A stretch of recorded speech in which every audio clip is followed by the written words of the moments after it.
I mean, I think there's no doubt that it's an extraordinary piece of film craft. I mean, you've got to be congratulated. No one's surprised you're on the shortlist for an Oscar. It is amazing. But it is a tough watch, and it is an uncomfortable watch.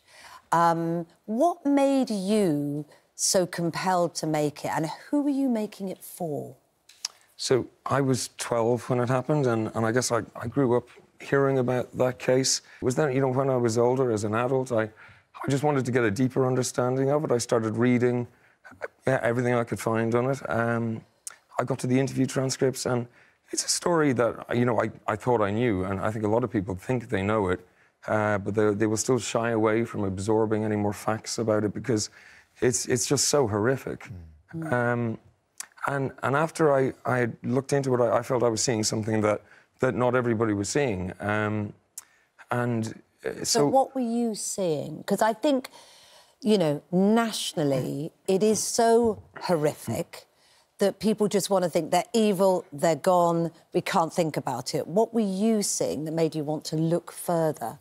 So, yeah, I think, you know, at the time when it happened, people just really couldn't cope with the fact that these were two 10-year-old boys. And the only way they could make sense of it was by coming to the conclusion that they were evil. And I just felt it was a very simplistic answer for such an enormous case. So, I mean, what I saw was not these two evil monsters with horns on their heads, but two 10-year-old boys that had done something absolutely horrific.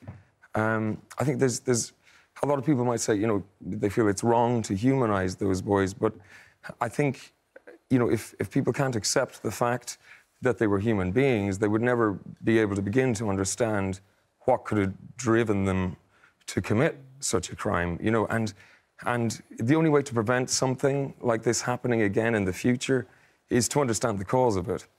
And Vincent, one of the arguments about that, and you're absolutely right, but do we need to understand that through a piece of drama, through a half-an-hour short film? I have an enormous sympathy for the Bulger family, but not so much that you didn't make film, because I mean their argument will be, you didn't contact us, you didn't ask us, you didn't talk to us about it.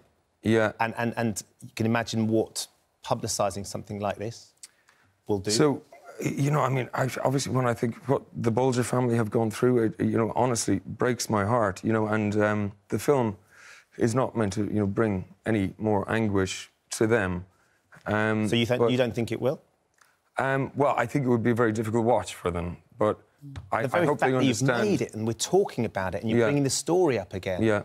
You know, you're talking about trying to understand his killers, which, of course, would be awful for them to feel like there could be some sort of sympathy towards these boys that did this horrific act. I wouldn't expect them, you know, to be comfortable with a film that would humanise those boys. I think when people just dismiss them as simply being evil, they don't learn anything from that. And if you want to prevent that from happening again in the future, it's important to get a deeper understanding and to understand the cause of it. Who should then learn and who should take responsibility? When I watched it, I'm obviously old enough to remember the horrific disappearance of James and then the finding of him and then the court case and all the details that came out. But when I watched your film recently, I've since become a mother, and I'm actually a mother of someone, a little boy that's about to turn 10, and my thoughts were thinking, oh, my goodness, obviously horrific to be the family of James. But imagine also being the family or the parent or the mother of a 10-year-old boy that did that to another child. So when you're asking people to learn more and think about those boys, who is learning and what should we be learning?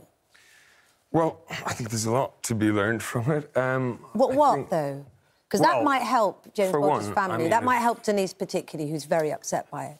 You know, so I think it's important to look into their backgrounds. It might not explain everything, but it will, you know, certainly give some insight as to how it could have happened.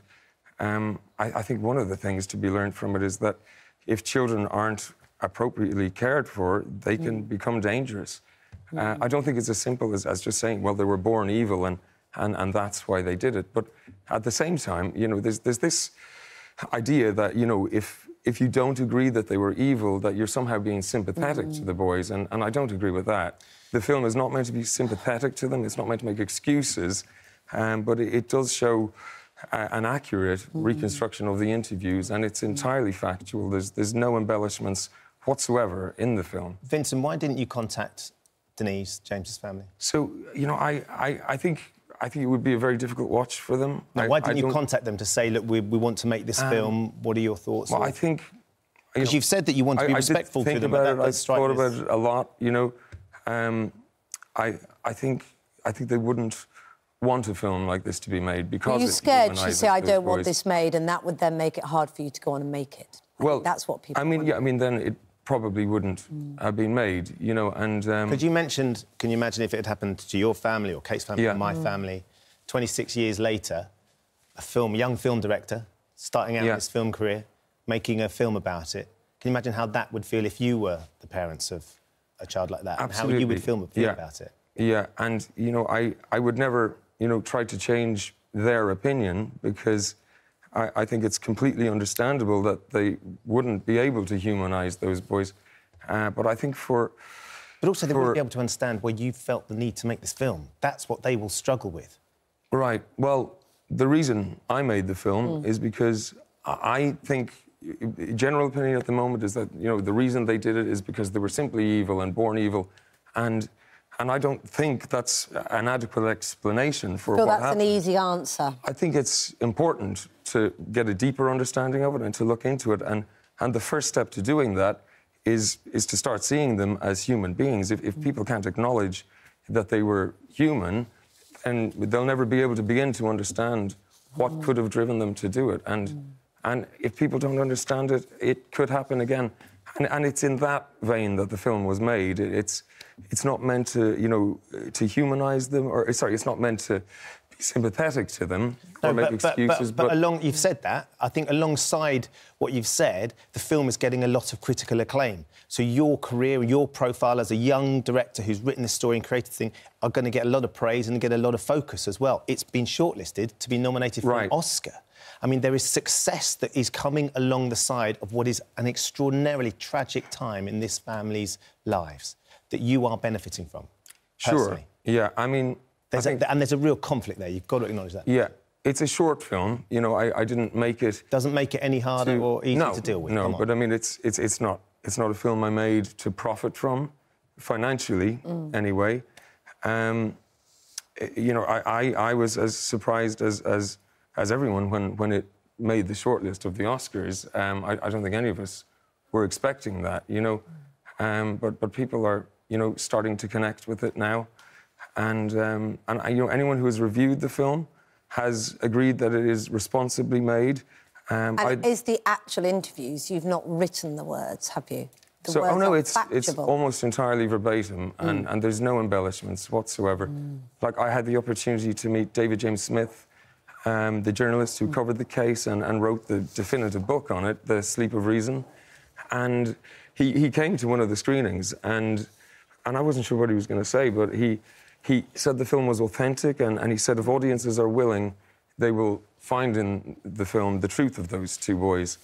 And OK. Yes, I do think it's going to be a hard watch for the Bulger family. And I'm not just particularly for them. It's a hard watch for anybody because Kate and I have seen it, and it's brutal. But very well made by you and acted as well along the way. You can see we've had the laudits. Vincent Lambe, good to talk. Thanks for coming in. Thanks very much for having me. We have spoken to James Bulger's mum, Denise Fergus, about the film. She is understandably very angry. She says she was never told that the film was being made or even asked for permission.